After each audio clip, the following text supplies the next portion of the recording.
This is the podcast theme song.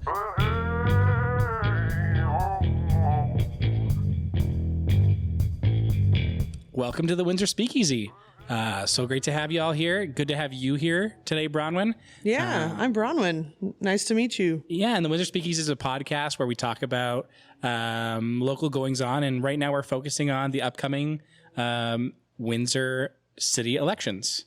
But before we get into that, Bronwen, who are you? Hey everybody. Hi Windsor. How are you doing today?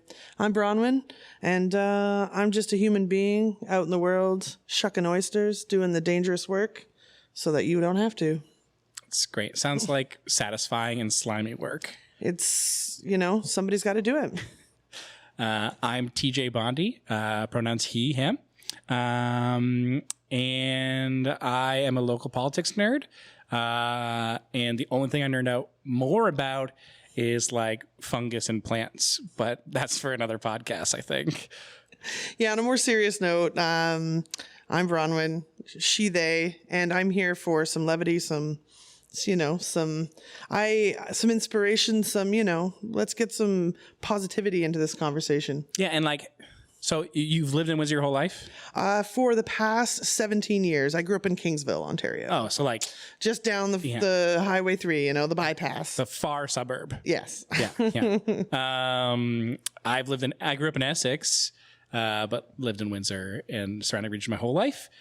Been paying attention to Windsor politics for probably maybe the lesser part of a decade, like 7 or 8 years. Yeah, since I became a homeowner, I was definitely had to inject myself into the conversation because I was paying taxes and I wanted to know who was spending that money and on what.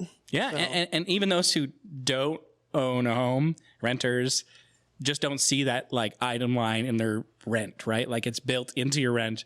Somebody is taking the money you spend on rent and spending it towards the city. So you know it when you're a homeowner because you see it come out of your bank account. You pay it if you're a renter as well. Yeah. Before we get into that, I want to know more about you. If you had to choose an animal, fictional or not, to ride everywhere instead of a car or a bike or whatever you used to get around, what would it be? Falcor. That lovable puppy dragon from the Neverending Story. Yeah. 100%. All day, every day. I love Falcor a lot. His scales freak me out. Yes, but they did glisten in the light, so they disarm you eventually. There's something about a scale on a mammal. It's a little unsettling for me. How do we know he was a mammal? He could lay eggs. It's probably closer to the platypus than a dog, I guess. What about you? What's your fantasy transportation? A really big, dragon-sized praying mantis. Imagine rolling up. But they fly, dude. You could fly in. And those, crazy claws just... Yeah, that's yeah. Oh, wow. Yeah. Good choice. I think we made solid choices. Yeah. Imagine both of us, rolling up at the same time. Side by side. Yeah. Whoa. Perfect.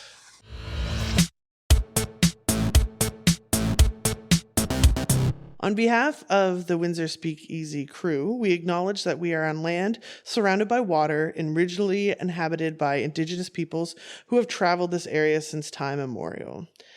This territory is within the lands honored by the Wampum Treaties, agreements between the Anishinaabe, the Haudenosaunee, the Lenni Lenape, and allied nations to peacefully share and care for the resources around the Great Lakes. We want to acknowledge the presence of the Three Fires Confederacy, the Ojibwe, the Odawa, and the Potawatomi, and the Huron-Wendat peoples. We are dedicated to honoring the Indigenous history and culture while remaining committed to moving forward respectfully with all First Nations, Inuit, and Métis people.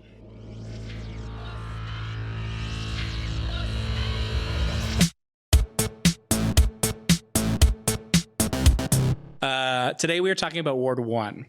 So if you don't know and you're coming into this in a blank slate, our city is broken up into 10 geographical sections called wards.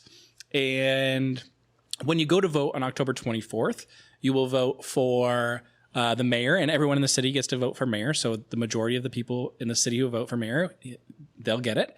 But your ward councillor is like a boiled down representative for you. So it's not the whole city. It's your neighborhoods, your community. And it's really the smallest chunk of democracy that you can have to represent yourself. Like it's the closest you can get to like you actually representing yourself in government. That's what a ward councillor is. Yeah, they're your neighborhood's cheerleader. They're supposed to advocate for the issues in your backyard. Yeah, and that's it. And that's a job. And you also get to vote for a school board trustee or two, depending on where you live. That gets a little more complicated and something for future episodes if you're interested in that. But today we're going to focus on the ward. And specifically in this episode, we're going to focus on Ward 1. Start at the top, the beginning. Here it is. Ward 1. Yeah, Ward 1 is the southernmost ward in the city. It's a big ward geographically. It's the least densely populated ward. And that has a lot to do with the fact that it also includes the Ojibwe Nature Complex and that like industrial side of the city where like the salt mine is and Dainty Rice. Yeah. Over by like the corner that most people like think is LaSalle. Like that's still part of Ward 1, as well as like South Windsor. Okay. Awesome. So hopefully you're picturing that in your minds. You can also check out ward maps on the city's website. We can link to those as well. Yeah, it'll be in our socials too. So check it out. If you don't know if you live in Ward 1, if you're in South Windsor or West Windsor, south of the Expressway, you're probably in Ward 1. And your current representative is a guy who has a lot of name recognition and has been there for 8 years. And it's Fred Francis. And you may hear him described as the incumbent. And incumbent is just a fancy word for he did the job last time. Yeah. And he's doing the job currently. So he's the one who's running for re-election. Yeah. So if we use the word incumbent, it means they're already in the seat. They have a huge advantage going in because, as you know, humans are not, change is not their first choice. And so an incumbent has name recognition, especially this one, whose brother, Mr. Eddie Francis, used to be our mayor. Yes. And so he has long-standing name recognition. Yes. He ran last time, and his number 2 competitor in the last election, she's running again this time, and she's his only other competitor. So it's a 2-person race in this ward, which is exciting because then you really get to have a comparison. Like you really, you can see, day, night, X, Y. Like there are just 2 options. That can create really stark contrast if your candidates are opposite. For sure. And without the numbers in front of me, in 2018, Fred Francis won just over 50% of the vote. Okay, but there was 4 people in the race. And so the other portion of those votes were split. And Darcie won. I think Darcie Renaud is the competitor. And she got in the mid-30s for percentage-wise. So for a first time running against a widely known name incumbent and having 2 other competitors, that's a pretty good comparison. Now, in this race, those competitors are gone, so it's one-on-one, like we said. Yeah, and I think that's a testament to her resilience, too, to not be successful in an election, but to try again in the very next round. That's commendable. I do commend her even just for entering the race. That's awesome. Sure. And sometimes we see folks put their name forward for a candidacy in 2018, and then you don't hear from them for 4 years, and then election time rolls around again, and you hear, oh, I'm back in the game. Like, that's a strategy and probably not a winning one. Yeah, I could agree with that. Yep. Yeah, there's a lot of like, if you are the person who's going to be the neighborhood cheerleader, you got to be in the community. People have to know who you are. You have to have people excited to come out and vote for you. And so really doing the work in the last 4 years is what's going to make a good candidate in this election. Absolutely. Full disclosure, I live in Ward 1. I live near the Ojibwe Prairie Complex, and Mr. Fred Francis is my counselor. And full disclosure, I have a lawn sign on my lawn that is not his for my ward. And that's where I'll leave that at. Fair enough. Fair enough. Bronwen, did you have a chance to look at what these two candidates are putting out and how they compare and contrast? I tried to look at it from the lens of the lane I tend to stay in, which is more qualitative than quantitative. Awesome. I did notice they have comparable online presence in the sense that they have social media accounts. Fred didn't have one dedicated to his campaign, but he did have a campaign website. Darcie had a campaign website and a campaign social media account that was separated from her personal account. And to butt in there, just because I know the history of this, because I live in Ward 1, before that was her candidate group on Facebook, that was a Ward 1 talking group. So she just created that group as a community group. Awesome. For people to talk. And if people brought up issues there, like she took it out on her own before she was even running to like figure out what these folks need and like help them out. So she's doing the job before she gets the job. Like this is the kind of work you got to do to get the job. And so that's what that group came from. And then when she announced her candidacy, she turned it into this elect Darcie Renaud for Ward 1 group. That I like the flexibility in that. I like the transformation. That's a good use of socials right there. Sure. Yeah. And if folks are like, oh, wait, no, like, I don't want this, I'm going to get out. That was their prerogative. Yeah. But I don't think that happened. It was a very nice group to be in. And I did notice that Fred was using his personal Facebook kind of as a campaign. He had a lot of campaign related posts, announcements, a lot of his photo ops, shall we call them, were through his personal page. Can I ask you a question about the photo ops you saw on Fred's Facebook? Sure. Was there another person in most of them? There were a few regulars in those photos. There was repeat cameos. Can you call those folks out? Who was in the Fred Francis camp? If you look at his Facebook, I saw a lot of Drew Dilkins, our current mayor. They were side by side in a lot of photos. Councillors Geniak was also in a lot of those photos. Councillor Sleeman. Sorry, my bad. Okay. Like the beer. You got it. Who else did I see? There's a lot. There are some regulars. Yeah, to give you like the cut and dry, dirty deets of it all, there are councillors on currently who have aligned themselves with the mayor and often vote in alignment with the mayor, whether or not it's the best thing for their ward or not. Often you will see these folks directly aligning their vote with the mayor. They might have a speaking point that says like why they're doing it, and they might justify it for their ward. But we'll probably call these folks out as we go through. Fred Francis is definitely one of them. Before he was our mayor, Drew Dilkins was the Ward 1 candidate.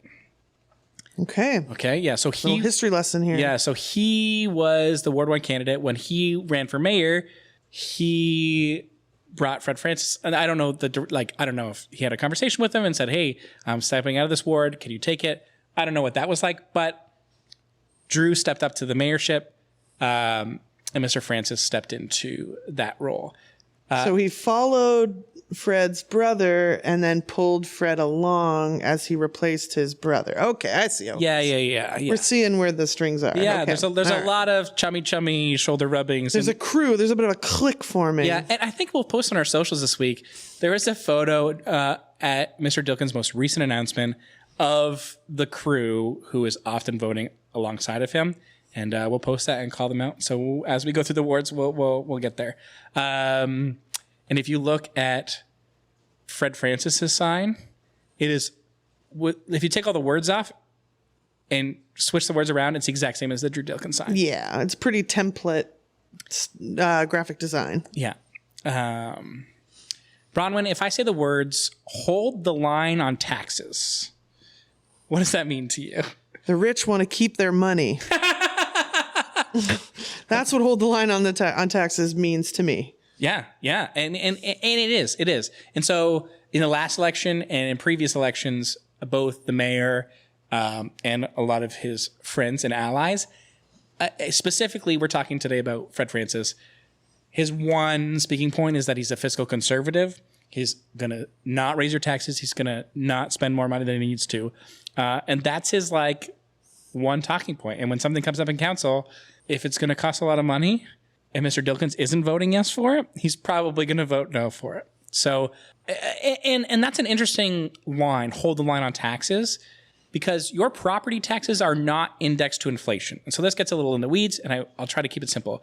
This means that if you have a 0% increase in your taxes and inflation is 2%, that means that everything in the city's budget is going to cost 2% more. But if you don't have that 2% increase to match inflation, there has to be cuts at some point in the city. So a hold the line on taxes with the inflation we're seeing today means mega cuts. Yeah, absolutely. So yeah, I just wanted to put that in perspective. And that is Fred's like go-to. Can you tell me what you know about Miss Darcie Renaud? What would you learn about her? Well, I was actually, I don't live in Ward 1, full disclosure. So You're a Ward 3-er, right? I'm a 3-er, yeah. Gotcha. Team 3 all the way. You got to listen to 2 more podcasts. But anyways, so I wasn't fully aware of all the candidates yet. I hadn't really done a deep dive into the other wards. So, and like, if you don't live in Ward 1, you don't have to. There's no reason for you to do that. No, but I kind of like to know who the good guys are. You just got to identify the ones who are lining themselves up with what your values are, right? Sure, so, because that's the most important thing. Like, do these people think in the same way as you do? It's important. It's important to your family. It's important to your livelihood. So I found Darcie on Facebook with a very human post about taking her kids to the water park and traveling across the border and visiting a water park. And then she started to reflect on Adventure Bay and that wonderful mess of a thing. Yeah, so that might have to be an episode all on its own. Yeah, but she had some really insightful comments. She was very relatable in those comments. She was talking about her experience as a parent and what these types of amenities mean to families and but also recognizing the horrific mistake it was to decide to put Adventure Bay downtown. So anyways, that kind of struck a chord with me because I agree with her. And so that caused me to deep dive into her record and her platform and basically she seems to line up with what I care about. So if I lived where you lived, I don't know. You don't know or you do know? I do know. I would vote for Darcie. There we go. But you know. The one thing I love about Darcie, I talked to her about, I'm a numbers guy, and like what their job is as a city councilor is to determine how the $1 billion with a B dollar budget that comes from all of our tax-paying money, how that's spent. And the way that Darcie thinks about budgeting. So her previous job, she worked in Bruce Crozier's office, I believe. Okay. So he was an MP. So she worked for the constituents of Windsor when he was the MP of Windsor. So she's done the job before, and they really like worked on budgeting stuff. But when she talks about a budget, she comes at it in a whole different attitude. So the way we look at a budget, and we've traditionally done it as Windsor, is we take last year's budget, we say, these are the changes we want to make. We copy and paste, and then we make the changes. Darcie talked to me about a budget one time, and she said, what if we didn't do that? And what if instead we said, here's all the things we definitely need as a city. Then we looked at the budget, and we allocated funds appropriately. So rather than just like doing what we've done, because that's what we've done, she says, hey, let's not think about money first. Let's think about the things we need first and make the budget work for us. And I love that approach. It's hard to like make that a reality when you're not in the mayor's chair, but coming to the table with that sort of idea, she wants the needs of her constituents to come first, not what we're already doing in the city. Yeah. Just the status quo. Why do we always have to stick with the status quo plus one minor change? Mm-hmm. Come on. We can do better than that. Yeah. I like that approach. I'm going to talk about Mr. Francis for a second, and I don't just want to shit on him. I've disagreed with a lot of the ways he's voted in his 2 terms already. But what really rubs me the wrong way is how he talks about people in different socioeconomic situations. If you Google Fred Francis and you look at the most recent news events, one of the things he did is he asked a council question where they asked, can we make a bylaw to stop panhandling downtown? To ban it, I think they even use the word. What's a council question? A council question is a councilor can go to council, and if he's seconded by another councilor, he can ask a council question, which is just asking the city staff at City Hall to come back with a report based on what the question is. So if the question is, hey, can we go and put 10,000 rubber duckies in the Detroit River and let them go? I would like to know what the feasibility of that is. So like legal goes over that, Parks and Recs goes over that, there's an environmental study. Right. Yep. So all these things come back to the council and then they can make an informed choice. So it's one of the ways they can execute their power. So Fred made this council question to try to make panhandling illegal, to stop it, because it's become a problem downtown, according to Mr. Francis, which on the surface is just like totally insensitive. The only power that bylaws have are to fine people. Yeah. So you're going to go to someone who's struggling to eat and they're asking for money for food, and you're going to fine them because they are asking for money. It's totally insensitive. Also, on top of that, this council question has already been answered. I believe it was Mr. Dilkins himself, when he was a ward councilor, asked something very similar, and the answer they got back from administration, the city staff, was it's unconstitutional. It's against the Constitution for you to, like, it's a freedom of speech issue. Yeah. If you want to ask for money, you have every right to ask for money. And so this is him politicking to his base in Ward 1, who went downtown one time and stopped at Olette and Wyandotte and had someone with a sign saying, hey, like, could I get some money for food? And they said, oh, I'm never going downtown again. Like, these are the kind of people he's trying to pander to. Yes. But it's a waste of city time, because now all these folks have to rewrite this report that was already written 8 years ago, and nothing in the Constitution has changed.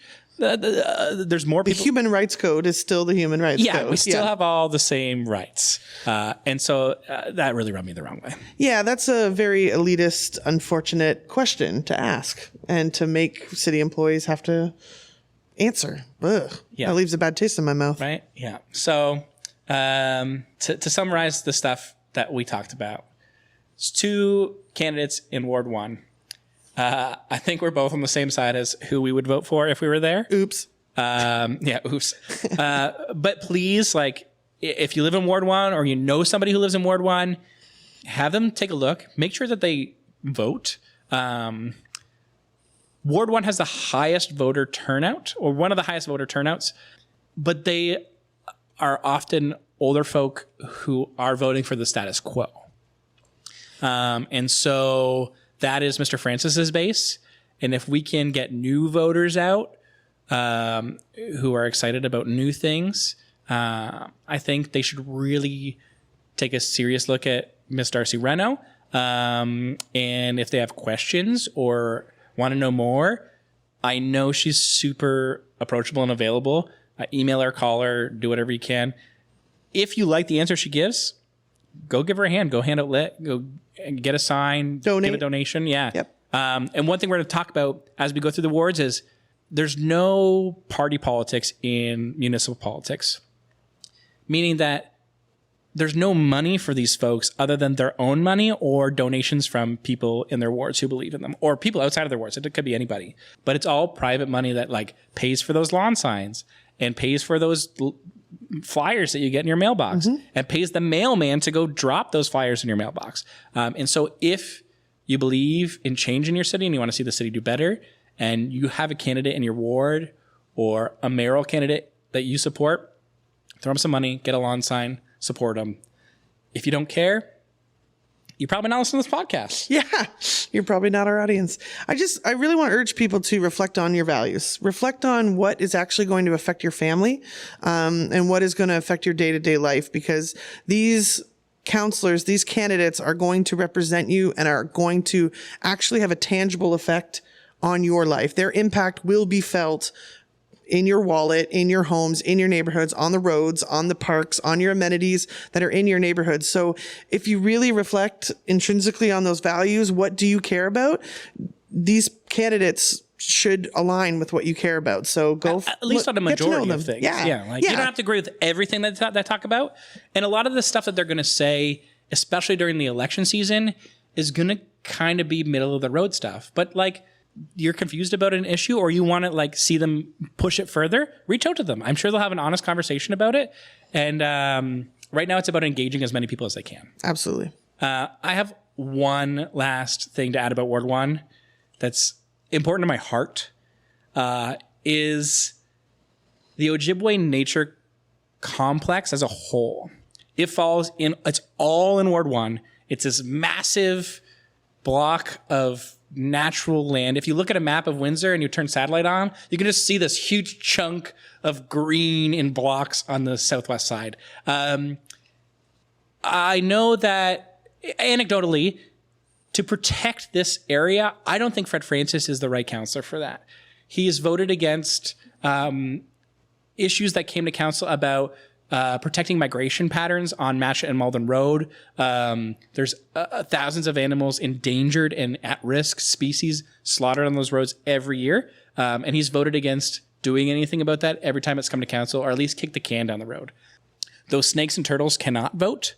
So if you live in Ward 1, please think of the turtles. Yeah. You use paper straws because of those turtles. So now you need to vote in your ward to protect those turtles. Absolutely.